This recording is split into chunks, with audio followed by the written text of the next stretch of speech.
Hi friends, I'm Marina Shepelsky, the founder of Shepelsky Law Group. We're a group of immigration experts to help people immigrate and legalize to United States, to help you unite with your family, to help you overcome abusive relationships. Our team, our lawyers and paralegals work late, always are available for you, communicate with you, take care of your cases, and make sure you win and you get your American dream. Today's video is about how immigration court works as of today, which we're in May of 2022. And this is my experience, of course, working with New York and New Jersey and all the other states' immigration courts that we are now doing remotely because of COVID and because of the pandemic.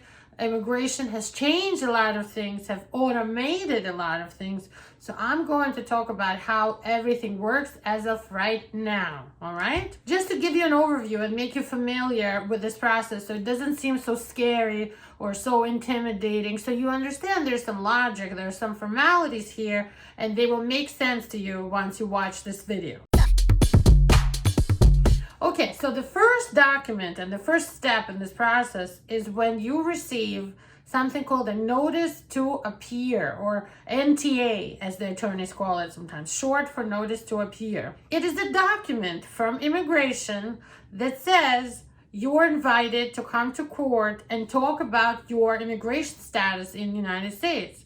The government wants to deport you, so they're charging you, or like saying, okay, here's your information and this is why we think you should be deported, and this is going in front of a judge, right? It doesn't mean that when you get the paper you're automatically getting deported. It's just a paper similar to like a complaint in a criminal case or a complaint in a civil case that lays out whatever information they have about your status and the conclusion of why you should be sent to your country, because you're probably now here without status, or they want to take away your green card, or they want to declare you deported, basically, in very simple terms. It has to be dated. It has to state what charges immigration-wise they have against you, what they're charging you with. It has to say under what section of law you're removable. It's called removable or deportable. And it has to have the address and the name and the time for your first court hearing. It's going to have your name, your address, and your alien registration number, like an alien number, your immigration number on top. And it's going to have a bunch of other information.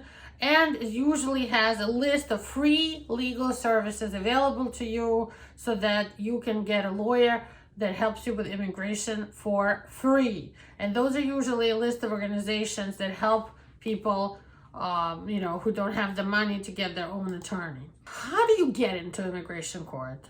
Usually you have to be denied for something.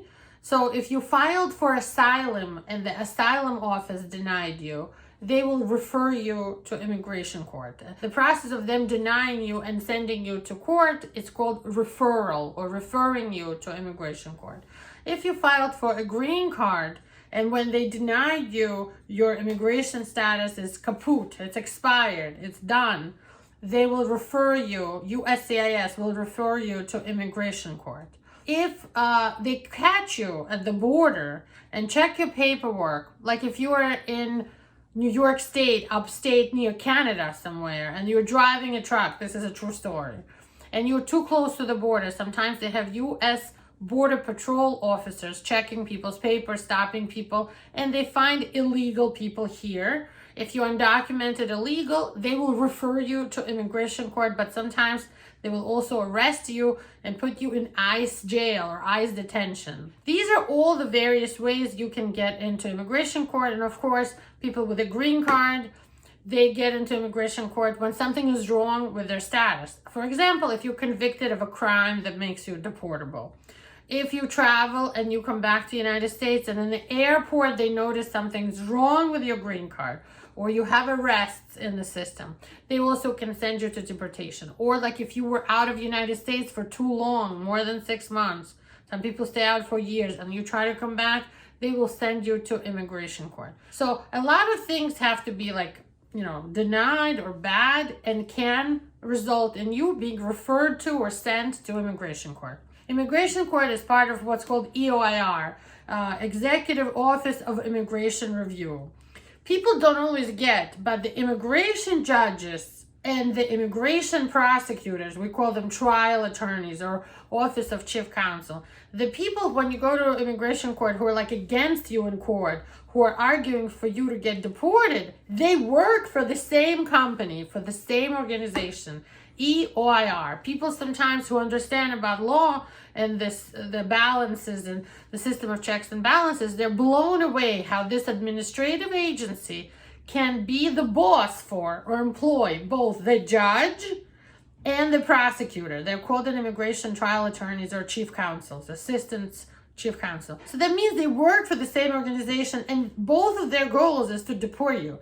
And it's not fair if you think about it, but that's a fact. So in your first hearing nowadays, you could have an in-person hearing, and the hearings that lead up to your trial are usually called the master calendar hearings.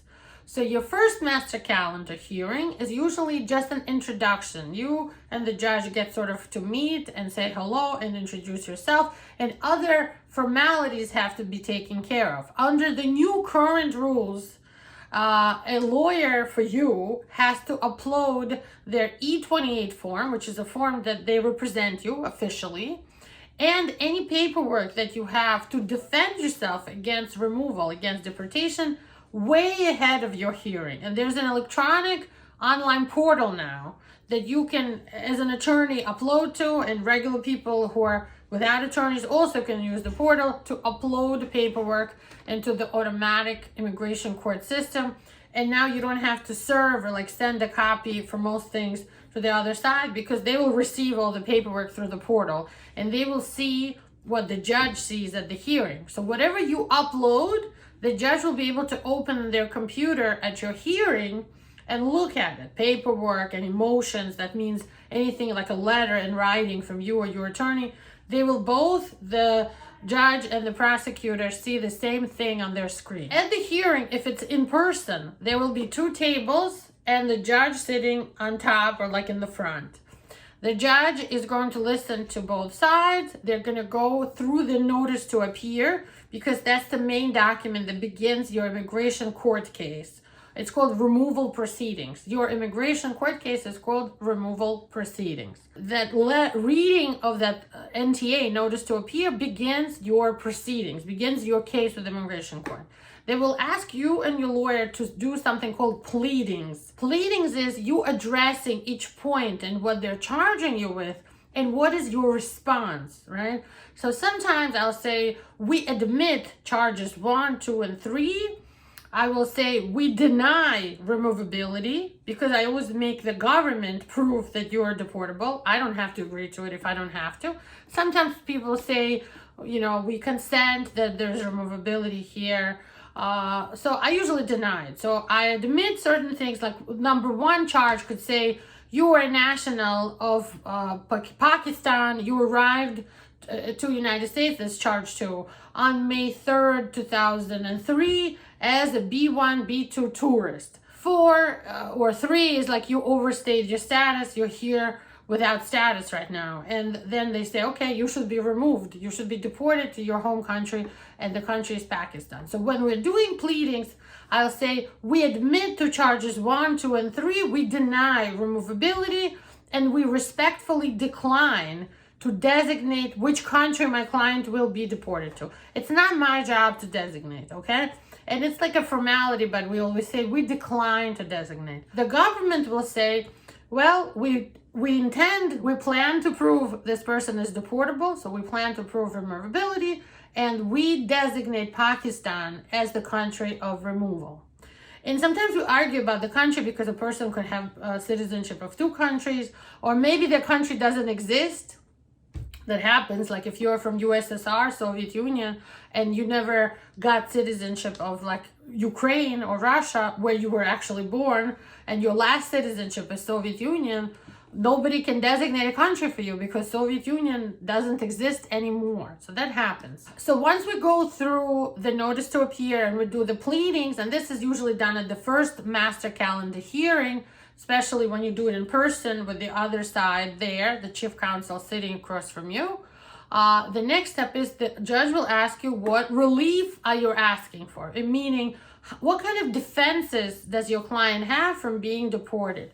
And sometimes we say asylum, Your Honor. We filed for asylum. And sometimes we say our client can do both asylum and cancellation of removal because there's 2 U.S. citizen children here who have medical hardship if they had to go back to Pakistan. And then the judge will say, attorney, tell me a little bit about the case. Sometimes we have to talk about the case. Then they will ask you if your address is correct, and they might ask you to answer directly to the judge. Not your lawyer, but you directly. Sometimes they'll just have the lawyer do this. So then they make sure you have the correct address. They make sure you need, if you do need an interpreter, a translator for the main trial, they ask you what language do you want to proceed in. They ask you if you need an interpreter or is English okay for you. They ask you if you need any special accommodations, if people have disability or whatever, and then we move on. So at the end of this hearing, they will schedule you for the next hearing. For the next hearing is whatever the judge has available for you on your calendar. Now, it could go 2 ways. Either your attorney might ask for another master calendar hearing if we're waiting for something for you, like if we did something called FOIA, like a copy of your archive was requested, all of your records, and we still don't have everything, we might say, Your Honor, we need another master calendar hearing, another preliminary formal hearing. If not, the judge will say, okay, let's schedule the individual hearing, which is basically your main trial when your case, whatever defense you asked for, is determined and the government has a chance to prove their case, which is to deport you, right? So both sides get a chance to argue and present paperwork at the individual hearing with questions asked and evidence being entered and all the legal stuff. At the first master calendar hearing, we just do all the formalities, introductions, determine the language, determine the date for the hearing, determine if you need an interpreter or not, determine if there's some records missing, if we need anything else, and some other, things legally. Sometimes you have a hearing online by something called WebEx, basically by the phone, and it's not in person. And then you'll just come to see your attorney, whether you do it on a conference call or in person with your attorney at their office. And the same thing is done that I just described in person, but just over the phone. And that's because now they expect you to submit and upload all the paperwork way ahead of the hearing. So it doesn't matter if you come in person or you're doing it on the phone and talking to the judge on the phone through like a conference call and a speaker, because the paperwork should be with the judge already. And whatever paperwork you're planning to send to the judge, that's usually a copy of your asylum application, proof that you filed it. Any paperwork that supports your asylum claim, like proofs of your abuse in your home country. If you're asking the court for a green card through marriage, you have to show that you have a case pending, maybe through a husband or a wife, or you're a parent of a U.S. citizen, how you came in with a visa, that you maybe are waiting for an interview with USCIS. In other words, anything you're asking the court to get a green card through, or to get asylum through, or to get cancellation of removal through, you need to submit the paperwork ahead of the hearing. If you do it at the last minute, you might ask for another chance, another master calendar hearing, and some judges will say yes, and some judges might be really strict and say no. So that's up to you and your attorney to work out. I will talk later in part 2 of this about the individual hearing, what to expect, all the details, but basically the master calendar hearings and all the paperwork that leads up to them are like part 1 of your immigration court case. After the master calendar hearing, your lawyer can send more evidence, and it's usually called additional evidence, and they can also send witness lists with the ID for the witness and like a summary of what the witness will say at your hearing, any letters, any certificates, any official documents you plan to use at your trial, anything that will show you're a good person, a person of good moral character.